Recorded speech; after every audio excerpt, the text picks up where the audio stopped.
നമുക്കൊപ്പം MA ഷഹനാസ് കൂടി ചേരുകയാണ്. ഷഹനാസ്, ഈ കമ്മിറ്റി റിപ്പോർട്ട് വന്നതിന് ശേഷം അല്ലെങ്കിൽ തന്നെയും താങ്കൾക്ക് നേരിട്ടുള്ള ബുദ്ധിമുട്ടുകൾ തുറന്നു പറയാൻ മടി കാണിച്ചിട്ടുള്ള വ്യക്തിയൊന്നുമല്ല. പക്ഷേ അതിനുശേഷവും താങ്കൾ അനുഭവിച്ച ബുദ്ധിമുട്ട് തുറന്നു പറയാൻ മനസ്സ് കാണിച്ച ഒരു വ്യക്തിയാണ്. ഇന്ന് താങ്കളെപ്പോലെ തന്നെ തുറന്നു പറച്ചിലിന് തയ്യാറായ ഒരു അതിജീവിത മാധ്യമങ്ങളെ കാണുമ്പോൾ പറഞ്ഞു, പലതരത്തിലുള്ള ഭീഷണികൾ നേരിടുന്നു, ഭീഷണി കോളുകൾ വരുന്നു, കുടുംബം ഒറ്റപ്പെടുത്തുന്നു, കുടുംബത്തിൽ നിന്ന് പോലും ഒറ്റപ്പെടുത്തുന്ന ഒരു സാഹചര്യം ഉണ്ടാകുന്നു, മറ്റെന്തൊക്കെയോ നേട്ടത്തിന് വേണ്ടി ഇവർ ഇങ്ങനെ സംസാരിക്കുന്നു എന്ന തരത്തിൽ ആളുകൾ കുറ്റപ്പെടുത്തുകയാണ് എന്നൊക്കെയുള്ള അവരുടെ അനുഭവങ്ങൾ പറയുന്നു.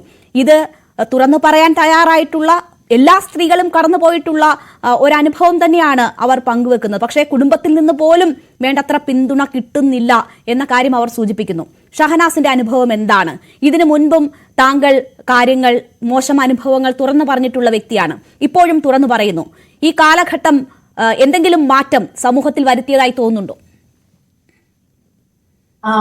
എനിക്കങ്ങനെ മാറ്റങ്ങളൊന്നും വന്നതായിട്ട് തോന്നിയിട്ടില്ല. ഞാനിപ്പോ എന്റെ കേസുമായിട്ട് മുന്നോട്ട് പോകുന്നത് ഒരു 3 വർഷമായിട്ട് ഇപ്പൊ എന്റെ കേസ് നടന്നുകൊണ്ടിരിക്കുകയാണ്. അപ്പൊ സ്വാഭാവികമായിട്ടും നമ്മൾ ഒരു പ്രശ്നത്തെ ഒരു സ്ത്രീ അത് തുറന്നു പറയുമ്പോൾ, പ്രതികരിക്കുമ്പോൾ, ഇന്നും നമ്മൾ തുറന്നു പറയുന്ന സ്ത്രീകളുടെ ഒക്കെ താഴെ വന്നിട്ട് പറയുന്ന പല വൃത്തികേടുകളും നമ്മൾ കാണുന്നതാണ്. അപ്പം അതുപോലെയുള്ള അതില് നിങ്ങൾ ആലോചിക്കേണ്ടത് സ്ത്രീകളും പറയും എന്നുള്ളതാണ് ആലോചിക്കേണ്ടത്. പുരുഷന്മാർ മാത്രമല്ല, സ്ത്രീകളടക്കം ഈ തുറന്നു പറയുന്ന സ്ത്രീയെ ഒറ്റപ്പെടുത്തിയും മോശപ്പെടുത്തിയും സംസാരിക്കും. അതിന്റെ ഏറ്റവും വലിയൊരു ഉദാഹരണം എന്ന് ഞാൻ പറയുന്നത്, നിങ്ങൾ കഴിഞ്ഞ ദിവസം ഈ ഹേമ കമ്മീഷൻ റിപ്പോർട്ട് വന്നതിന് ശേഷം AMMA എന്ന് പറയുന്ന ആ സംഘടന നടത്തിയ ഒരു വാർത്താ സമ്മേളനം നിങ്ങൾ കണ്ടിട്ടുണ്ടാവും. ആ സമ്മേളനത്തില് ഒരു സ്ത്രീ സംസാരിക്കുന്നത് നിങ്ങൾ കേട്ടിട്ടുണ്ടാവും. അവര് പറയുന്നുണ്ടായിരുന്നു, എനിക്കങ്ങനെ ഇതുവരെ ബുദ്ധിമുട്ടുകളൊന്നും സംഭവിച്ചിട്ടില്ല എന്ന് പറയുന്ന ഒരു വാക്കുണ്ട്. അതായത് അത് അങ്ങനെ ഒരു സ്ത്രീയെ മോശപ്പെടുത്തി, അതായത് എനിക്ക് സംഭവിച്ചില്ല എങ്കിൽ അത് ബാക്കിയുള്ള സ്ത്രീകൾക്ക് സംഭവിക്കരുത്, അങ്ങനെ സംഭവിക്കില്ല എന്നൊരു വിശ്വാസമാണ് ആ സ്ത്രീയിൽ നമ്മൾ അത് കാണുന്നത്. അപ്പൊ ഈ സമൂഹം അങ്ങനെയാണ്. എന്റെ മാത്രം കാര്യമല്ല, എന്നെ പോലെ തന്നെ സാഹിത്യ മേഖലയിൽ ഇതുപോലെ തുറന്നു പറച്ചിൽ നടത്തുകയും നിയമപരമായിട്ട് മുന്നോട്ട് പോവുകയും ചെയ്യുന്ന പല സ്ത്രീകളും ഇന്ന് അനുഭവിക്കുന്ന ബുദ്ധിമുട്ടുകൾ എന്താണ് എന്ന് വളരെ വ്യക്തമായിട്ട് എനിക്കറിയാം. എനിക്ക് എന്റെ കുടുംബം എന്റെ കൂടെ നിൽക്കുന്നവരാണ്. എനിക്ക് അങ്ങനെ ഒരു കുടുംബത്തിന്റെ സപ്പോർട്ട് എനിക്കുണ്ട്. എന്നെ വളരെ വ്യക്തമായിട്ട് അറിയുന്ന ഒരു കുടുംബം എനിക്കുള്ളത് കൊണ്ട്, കുടുംബം നഷ്ടപ്പെട്ട എത്രയോ സ്ത്രീകളുണ്ട്, എത്രയോ സ്ത്രീകൾ ജോലി നഷ്ടപ്പെട്ടിട്ടുണ്ട്, സമൂഹത്തിൽ ഒറ്റപ്പെട്ട് ജീവിക്കുന്നവരുണ്ട്, ഈ ഒരു തുറന്നു പറച്ചിൽ കൊണ്ട് ജോലി കിട്ടാത്തവരുണ്ട്. എന്നെ സംബന്ധിച്ച് എനിക്ക് ഉണ്ടാകുന്ന ബുദ്ധിമുട്ടുകൾ എന്താന്ന് വെച്ചാൽ, അവൾക്ക് പുസ്തകം കൊടുത്താൽ അവളൊരു ധിക്കാരിയാണ്, അവളൊരു തരത്തിലും നമുക്ക് ഉപയോഗപ്പെടുത്താൻ സാധിക്കില്ല, അവളോട് എന്തെങ്കിലും ഒന്ന് മോശമായി പറഞ്ഞാൽ അവൾ പ്രതികരിക്കുന്ന സ്ത്രീകളെ എല്ലാവർക്കും പേടിയാണ്, തുറന്നു പറയുന്ന സ്ത്രീകളെ എല്ലാവർക്കും പേടിയാണ്. ഞാനിപ്പോ ആലോചിക്കുന്നത്, ഈ ഹേമ കമ്മീഷൻ റിപ്പോർട്ട് 4.5 വർഷം ഈ ഗവൺമെന്റ് അത് മാറ്റിവെച്ചു. ഈ 4.5 വർഷം കൊണ്ട് സിനിമാ മേഖലയിലുള്ള എത്രമാത്രം സ്ത്രീകൾ ബുദ്ധിമുട്ടുകൾ അനുഭവിച്ചിട്ടുണ്ടാവും.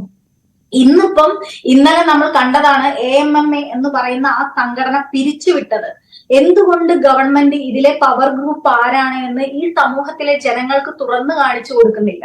അത് തുറന്നു കാണിച്ചു കൊടുക്കുമ്പോൾ മാത്രമാണ് ഇനി ആ സിനിമാ മേഖലയിൽ അഭിനയം പാഷനായിട്ടുള്ള സ്ത്രീകളും പുരുഷന്മാരും ഉണ്ട്. അപ്പൊ അത്തരത്തിൽ ഒരു സ്വതന്ത്രമായിട്ട് അല്ലെങ്കിൽ സുരക്ഷിതമായിട്ട് നമുക്ക് പ്രവർത്തിക്കാൻ കഴിയുന്ന ഒരു ഇടമാകേണ്ടതുണ്ട്. ഇതൊക്കെ ചെയ്യേണ്ടത് ഇവിടുത്തെ ഗവൺമെന്റ് ആണ്. എന്നിട്ട് 4.5 വർഷം ഇവർ ഇത് മൂടി വെക്കുമ്പോൾ ഇവിടെ എത്രമാത്രം സ്ത്രീകൾ ഈ ചൂഷണത്തിന് വിധേയമായിട്ടുണ്ടാവും ഈ 4.5 വർഷം കൊണ്ട്? എന്തുകൊണ്ട് ആ ഗവൺമെന്റ് എന്നിട്ടും ഈ കമ്മിറ്റി റിപ്പോർട്ട് പുറത്തു വന്നിട്ട് വീണ്ടും വീണ്ടും പറയുകയാണ് ഈ സ്ത്രീകൾ പരാതി കൊടുക്കണമെന്ന്?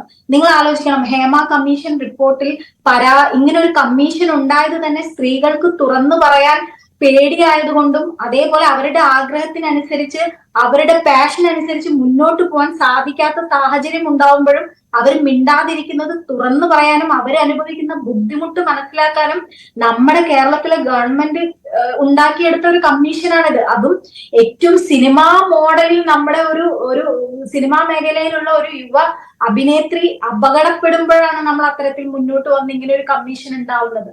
എന്നിട്ട് അത്രയും നീണ്ട റിപ്പോർട്ടില് പല തരത്തിലുള്ള സ്ത്രീകളുടെ പ്രശ്നങ്ങൾ തുറന്നു പറയുന്നു. തുല്യവേതനം അതൊക്കെ അവിടെ നിൽക്കട്ടെ. ഒരു സ്ത്രീ ആ മേഖലയിൽ സുരക്ഷിതയല്ല എന്ന് പോലും പറഞ്ഞിട്ട് 4.5 വർഷം ഇത് ആർക്കു വേണ്ടിയാണ് ഈ ഗവൺമെന്റ് ഹൈഡ് ചെയ്ത് വെച്ചത്? തീർച്ചയായും. എന്നിട്ട് അത് മാത്രമല്ല, നിങ്ങൾ ആലോചിക്കണം, ഇന്ന് ഇതിന്റെ ഭരണപക്ഷത്തിരിക്കുന്ന അധികാരമുണ്ട് എന്നതുകൊണ്ട് മാത്രം ഇന്നും MLA ആയിട്ട് അദ്ദേഹം തുടരുകയാണ്. മുകേഷ് എന്ന് പറയുന്ന MLA-ക്കെതിരെ എത്ര പരാതികൾ വന്നു? എന്തുകൊണ്ട് ആ അധികാര സ്ഥാനത്ത് നിന്നും മാറ്റി നിർത്താൻ സാധിക്കുന്നില്ല ഈ ഗവൺമെന്റിന്? തീർച്ചയായും നിരവധി ചോദ്യങ്ങൾ ഉയരുകയാണ്. തുടരുക. പ്രകാശ് ബാരെ നമുക്കൊപ്പം തുടരുന്നുണ്ട്. താങ്കൾ സൂചിപ്പിച്ചു വരികയായിരുന്നു ശ്രീ പ്രകാശ് ബാരെ, ഒരു പരിധിവരെ നല്ലതാണ് ഇതുവരെ നടന്ന കാര്യം.